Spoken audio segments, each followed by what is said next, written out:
morning, dearest. Welcome back to my channel. It's been a while since I posted my last video, and for this video, it's been quite a nerve-wracking experience for me. Actually, I've been filming this video a couple times and been deleting it or reconsidering whether I should share this video or not. But eventually I feel like it is the right decision to be able to share my experience and maybe help others as well to know the signs and the symptoms. So here you go.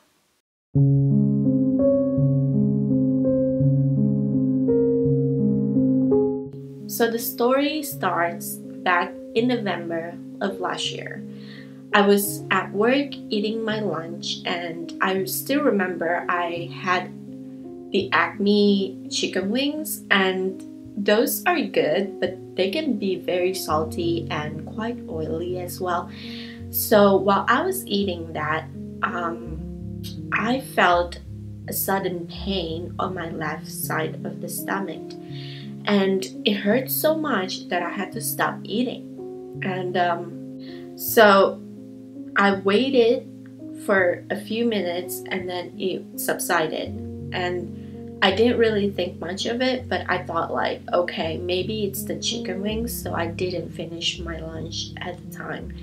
The next day though, I was at work again and I brought bulgogi, the Korean beef dish this time, and as I was eating it, it hurt again, and it's also the same area, that left abdomen side.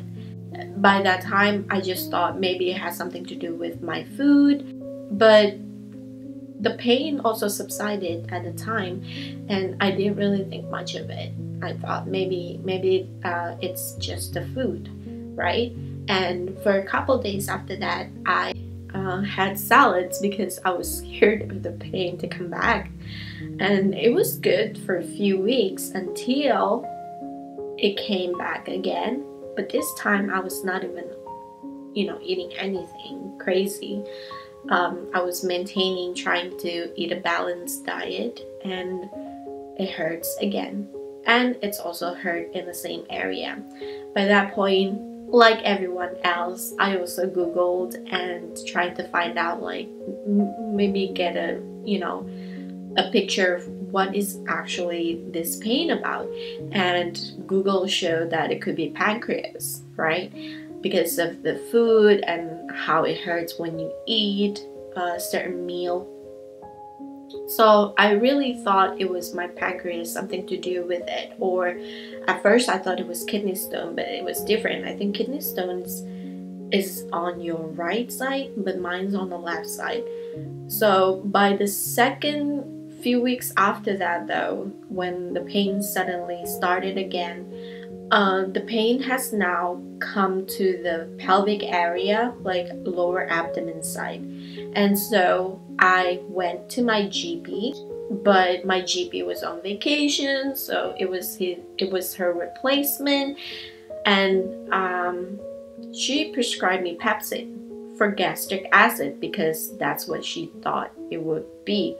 But I know for a fact that it was not gastric acid, so I didn't really take Pepsid, and I didn't really take anything else for the pain. The pain was there, but it was not excruciating. It was probably on the level of maybe 3. Sometimes it's 2. So I wasn't really paying much attention to it for the longest time, up until December, I believe. I didn't really do anything.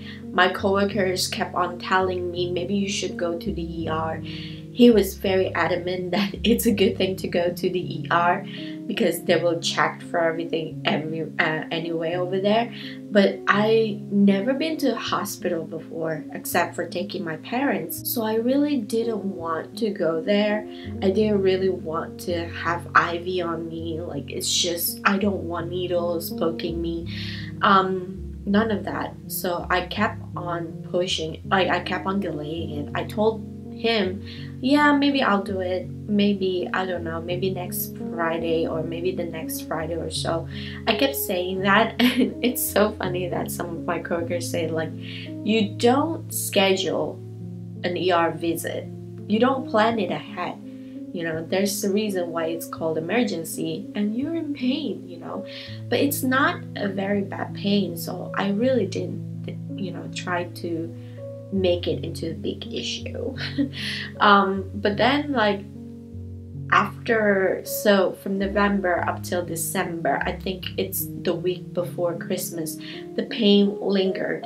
I feel like I need to get this fixed because it's just uncomfortable, and you know, Christmas coming up, I don't want to feel any discomfort at all. So I thought, you know what, let me just go, whatever, you know, it's needles, it's fine if they want to put IV on me. But yeah, but that's what I did. So after work, I went straight to the ER by myself, and they let me wait for 10 hours in the ER room. I don't know why it's called ER. It's not, you know, there's a reason why people, I think, go there for emergency situation, and then they let you wait for 10 hours. But that's the fact. Maybe because I told them as well that the pain level was at 3, so it was nothing. But the more I waited in the waiting room, the more the pain started, you know, and it just got worse, and I was like very uncomfortable towards the end, and I really thought like I'm just gonna go home, but I kept waiting. And then I think one of the guy actually, you know, noticed that I've been waiting for so long, so they called the doctor or the nurses, and so they took me in finally at 4 o'clock in the morning. And yeah, I told them my situation, like what happened, and then so they did a CT scan on me straight away and did some blood work.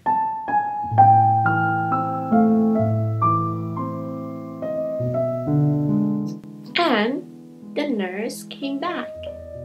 She came back to the room and told me, hey, this is what happened. We found some masses in your ovaries. I really thought it would be my pancreas, something along with that, or the kidney. I never thought it would have something to do with my ovaries. But I guess it makes sense because at that point, the pain was all over my pelvic lower abdomen area. So she came to the room and told me that, and she said, well, obviously we need to do more tests to make sure and to confirm what these masses are, but I'm so sorry that you have to hear this news a week before Christmas. And I wasn't really giving her any response. I was just there, and I am the type of person that always think of the worst first, so that I know I don't react crazily, so that I could be, you know, just let everything sink in. So I kind of knew it would be, what if it's this or that? Like, I already think of the worst. So when I heard that, of course, it's still like too much. It was still too much for me, but not to the point that I'm like, oh my gosh, you know, like become very anxious or any of that. But when she said, I am so sorry, I felt like, you know, inside of me, in my head, I was like, why are you sorry for this? You said that it's just some masses and you're not sure what it is anyway. You're still calling it masses. It's not something else, you know. But I think she knew more a little bit. She had her guesses, but she just, obviously she doesn't want to like say it. But yeah, she told me that, and I was like, okay, so what's next plan? And so she said more doctors gonna come and see me and explain to me what's next, basically. And so yeah, a few doctors came, and one of the doctor, I think it's OBGYN, she came and she checked me again down there, and she told me more of the picture, what what it is. So she said these masses are quite concerning, because if it's just a mass, usually it's round with nothing attached to it, but apparently for me it seems like it's attached. There are some tissues that's attached to my ovaries, basically, and so it's quite concerning. And they're not very sure if it's malignant or not, and they need to do biopsy, because I had no insurance at all at the time, so they need to start working on that.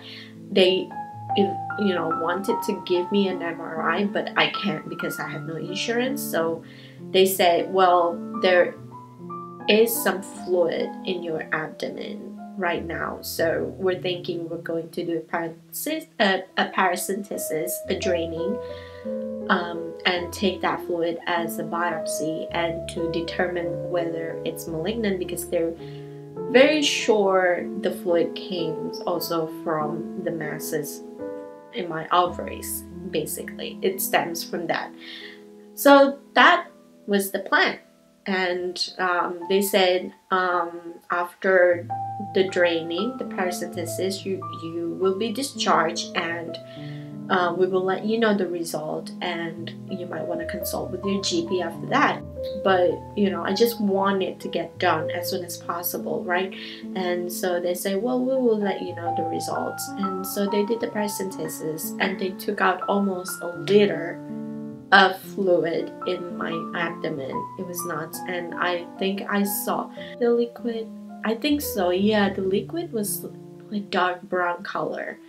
And I don't know if the doctors and the nurses was trying to, maybe not make me overthink things.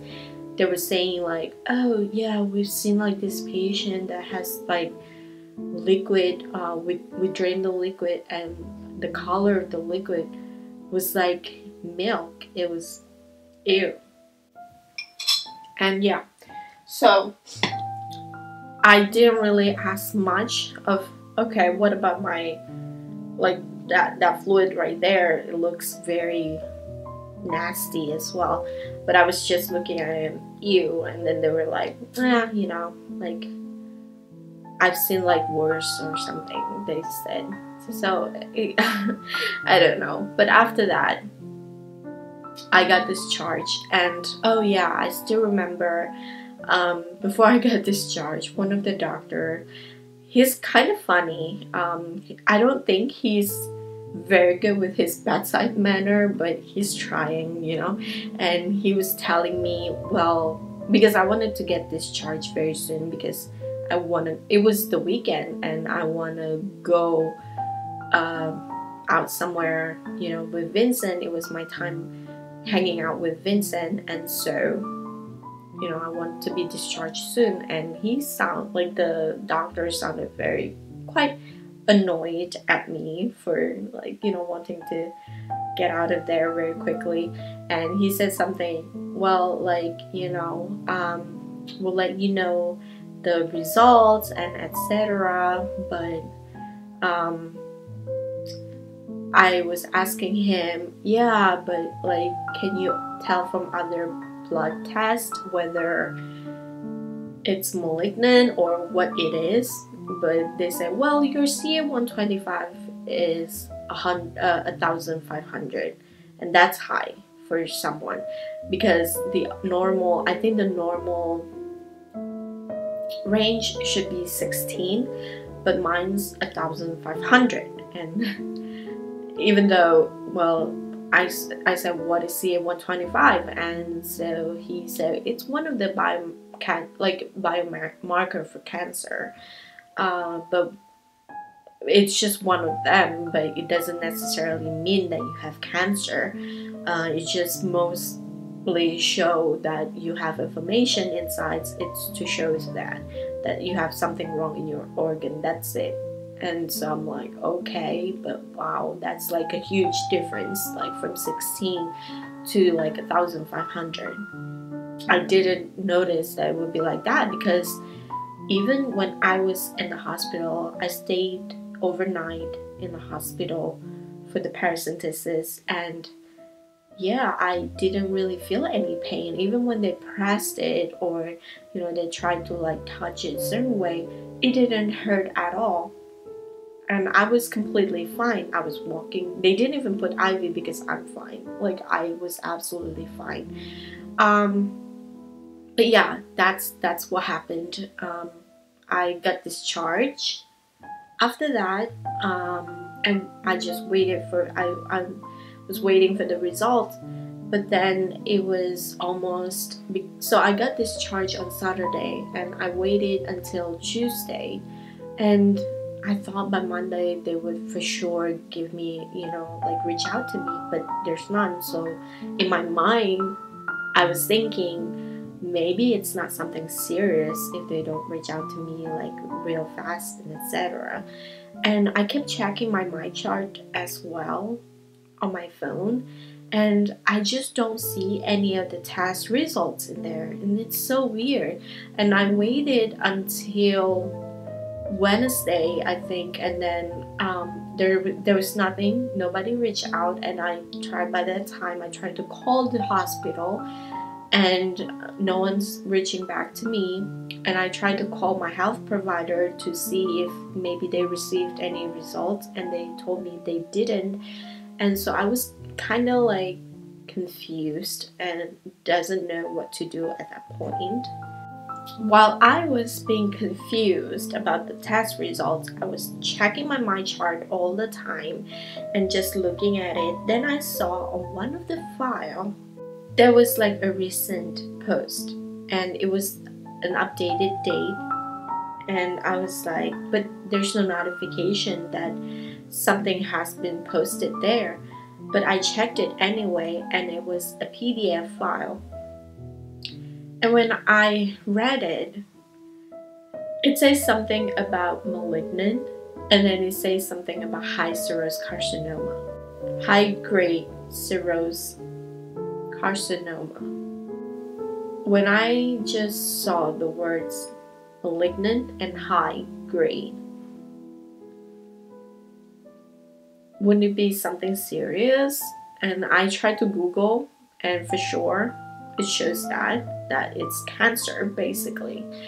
And that was my first experience, and yeah, having to read the test results myself and having to Google, and all the worst thoughts ever, just came around, it just came all together.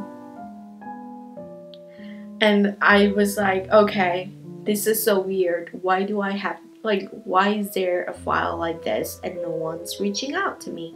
So I told my friends about it, and what would it be? But all they could say was, maybe you need to wait, and someone should reach out to you. But it was the next weekend, and it was Christmas, so I don't know, maybe because it has something to do with it being the week of Christmas Eve. So yeah, it's just very confusing, and I didn't know what to do.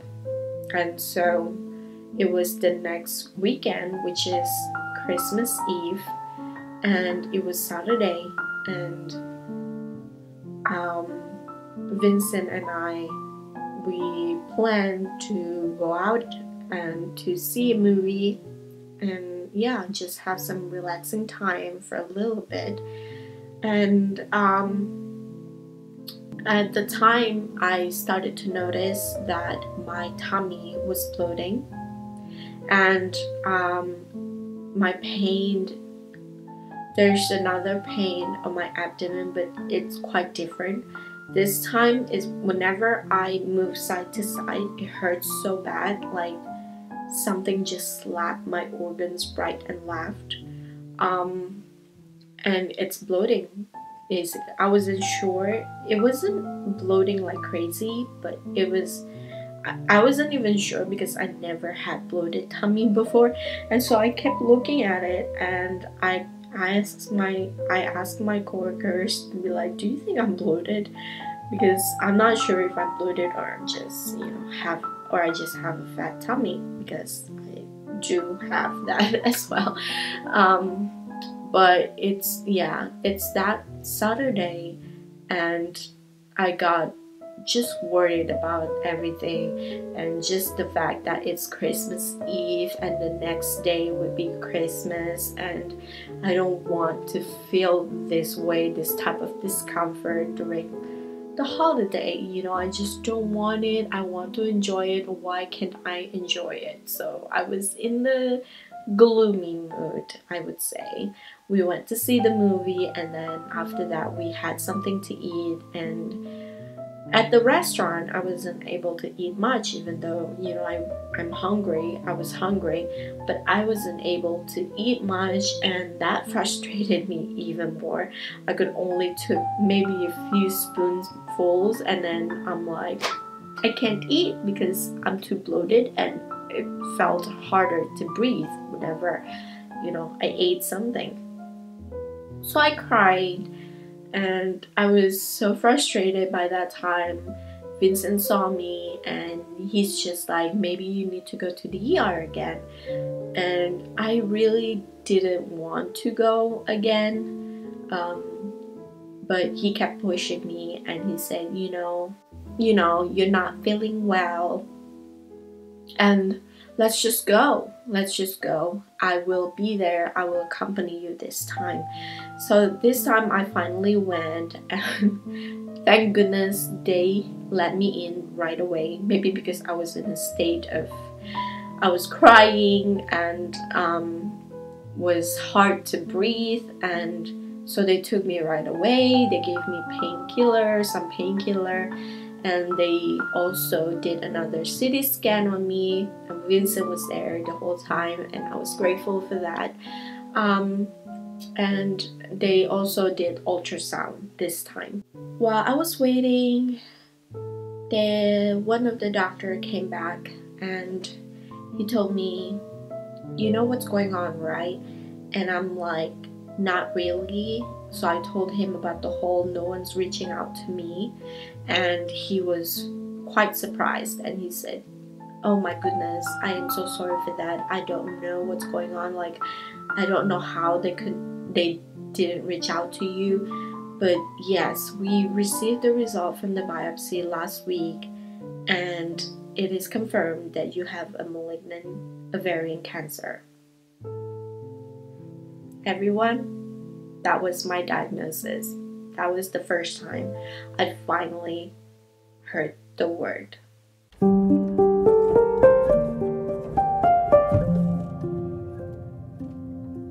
And what's next?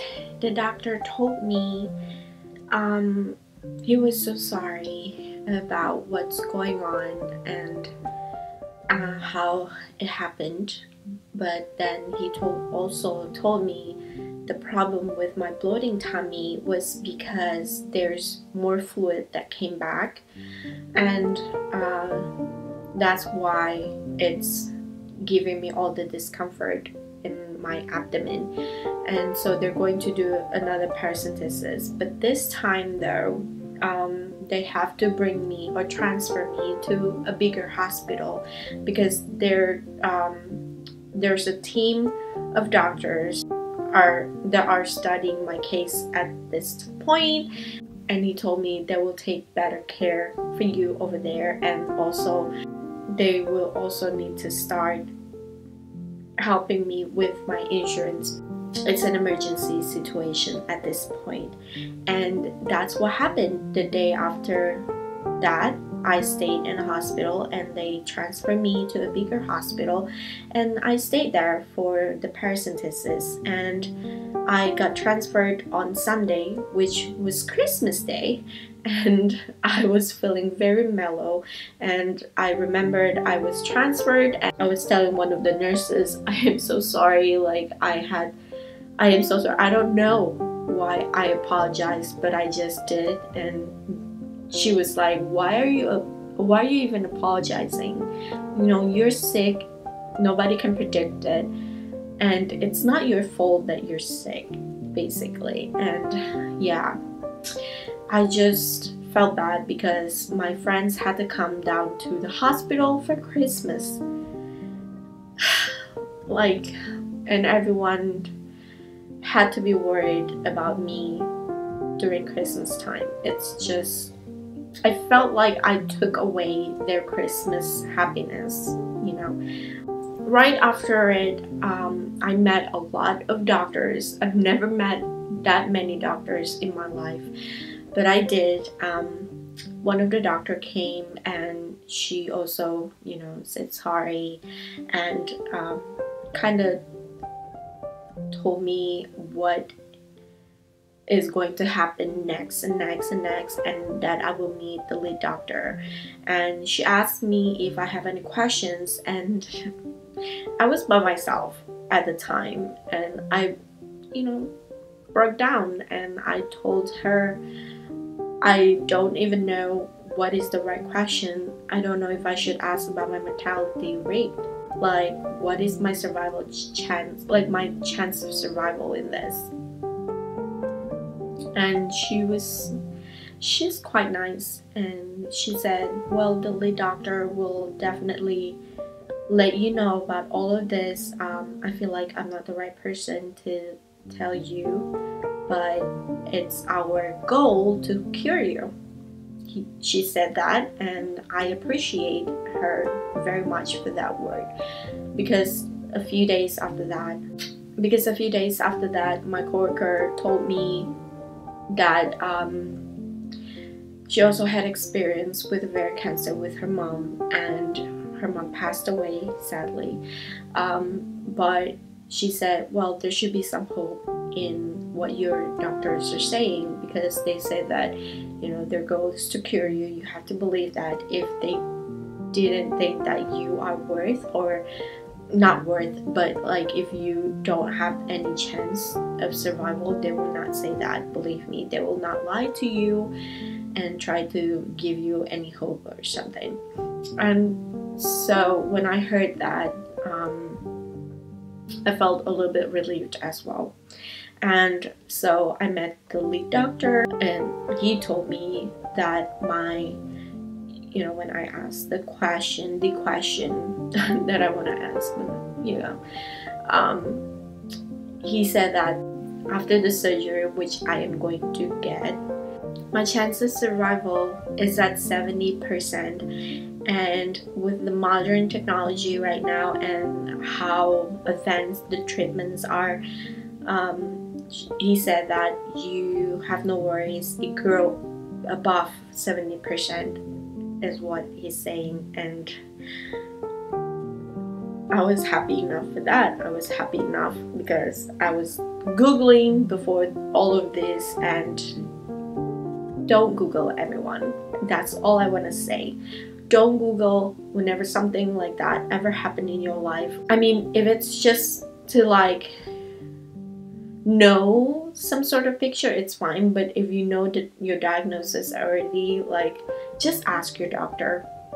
Don't try to Google, because it's scary. It's very scary, and it could put people away, you know, like it would definitely put you down a lot.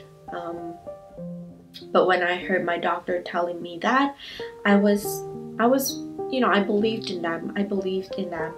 And seeing how quick they are in trying to relieve me of any pain or discomfort, or just any confusion at all about everything. Like, you know, they want to make sure that I know everything, and if I have any question whatsoever, they want to make sure that I get the information that I needed. So back to the fluid, because the fluid came back in my abdomen, they had to do another paracentesis, sadly, and so they did that.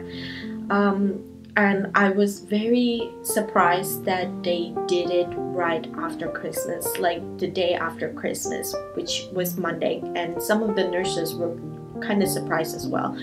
Oh, like, I didn't know, you know, that they would do it this soon. That is good. And I felt good as well. I felt like I'm being taken care of.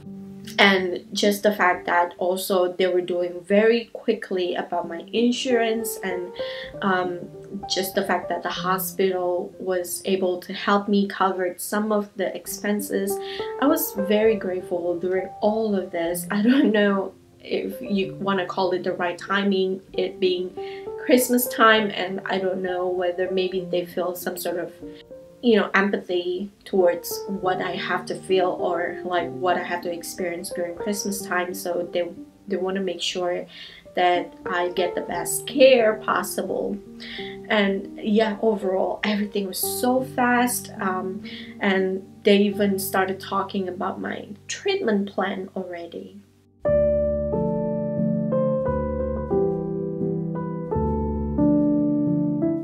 The treatment will start with the first round of chemo as an inpatient.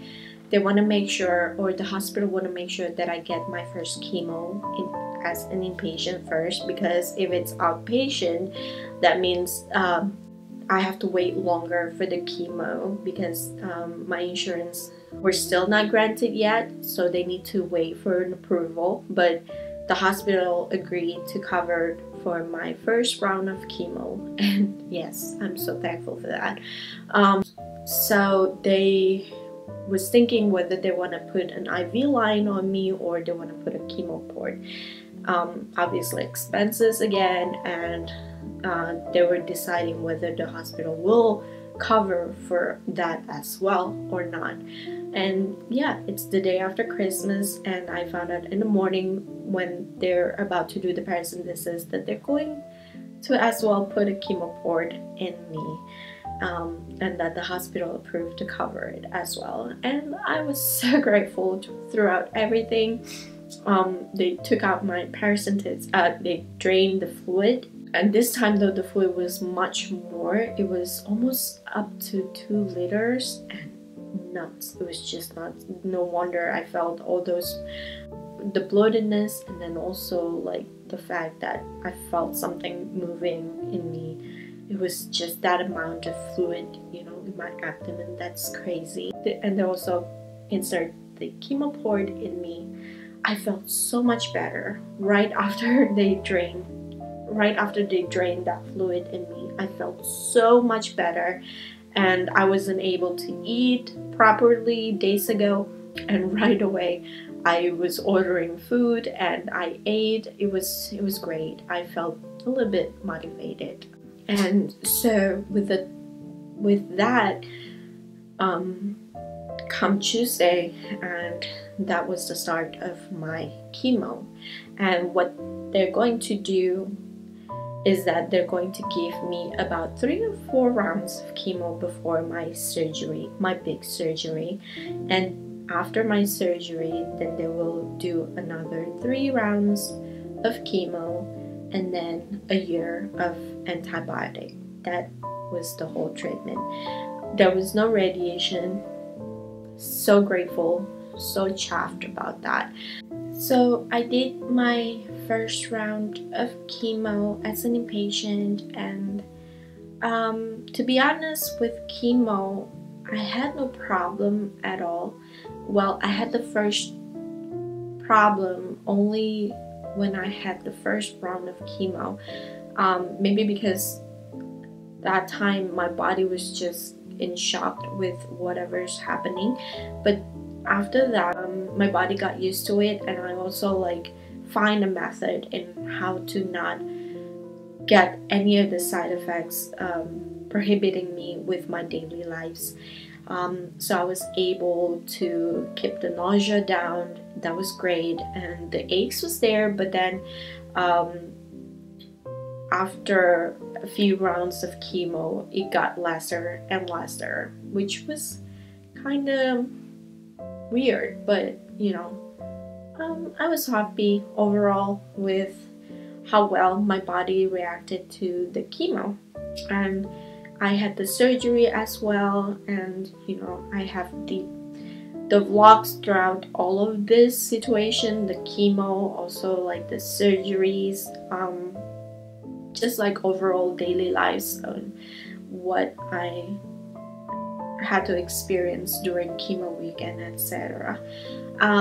So my treatment now is done, as in like my surgeries are done and my chemos are done as well. Thank goodness for that. The next treatment is they have me on this 2 years treatment now with the oral medication called Lomparza, and I also still have a year of the antibiotic called Avastin or bevacizumab. I will put it just down there. I think that's all about it right now. I know that after the surgery, they tested my tumor for genetic testing. It came back positive for RAD51C germline mutation. So what that means is I was born with a cancer. That means it's generation to generation thing. So the only treatment or things that I can do with this to prevent any recurrence is to do additional screening, whether it's breast MRI, mammograms, everything else, to make sure that I would be cancer free, to make sure that anything that happens after this, they will be able to catch it soon. So that's it for now. Really, I am just so excited that I feel like everything happened so fast. The chemos and the surgeries as well. A lot of people think that it will take me about 3 months to recover from the surgery, but it's actually only took me about a month and a half-ish. And I was excited because, you know, maybe because it has something to do with me being young still, but either way, that is what I could share for the overall view of my diagnosis and my medical situation. Obviously, if there's any questions, I would definitely gladly help out in any way to explain.